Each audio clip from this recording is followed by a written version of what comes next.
Cavalli di 4 anni sul miglio, 1 Bruno, 2 Briscola Matley, 3 Brufenoil, 4 Braveheart Zach LG, 5 Beinino Waisel, 6 Bodyguard Oro, seconda linea, 7 Brina Bag, 8 Bionico Horse, 9 Beatrice Chris, 10 Bella May Sun, 11 Bonita Cis. I favori sono per Beinino Waisel, Roberto Ruvolo in sediolo, nettamente favorito, 1,39 in questo momento la sua quota, a quota fissa 1,55, macchina intanto che prende velocità, stacca la macchina e c'è subito di galoppo Beinino Waisel, e così colpo di scena anche in questa corsa, ha sbagliato numero il più 5, appoggiato, ha sbagliato anche il numero 8 Bionico Horse, e così davanti ci va velocemente numero 1 Bruno, Briscola Matley, in seconda 8, posizione Bionica Bella Horse, May Sun, squalificato, che sposta subito all'esterno e va a chiedere e ottenere strada.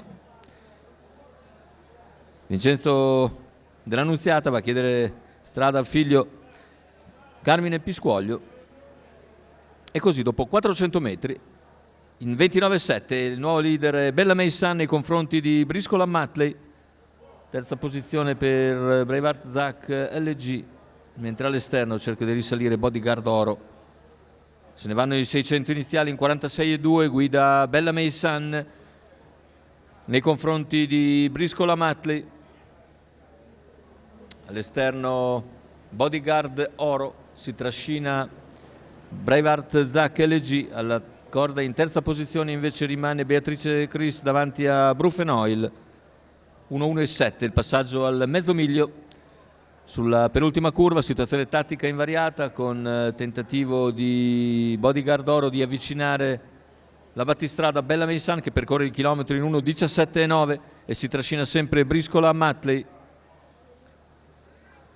Terza posizione per Beatrice Chris, intanto cavalli al paletto dei 400 finali, con Bella May Sun in vantaggio, Briscola Matley in seconda posizione.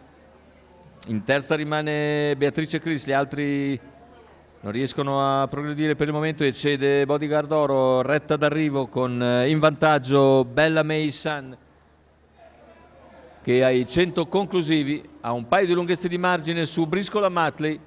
Prova a sprintare anche a centropista Beatrice, ma vince facile Bella May Sun nei confronti di Briscola Matley.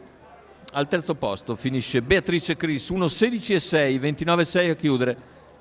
Il successo per Bella May Sun, training di Giuseppe Citarella, in sediolo Vincenzo Piscuoglio dell'Annunziata, che in 350 metri va a condurre e poi tranquillo fin sul palo, come vedete non si limita soltanto a controllare la situazione per vincere agevolmente su Briscola Matley. Terzo posto per Beatrice Chris.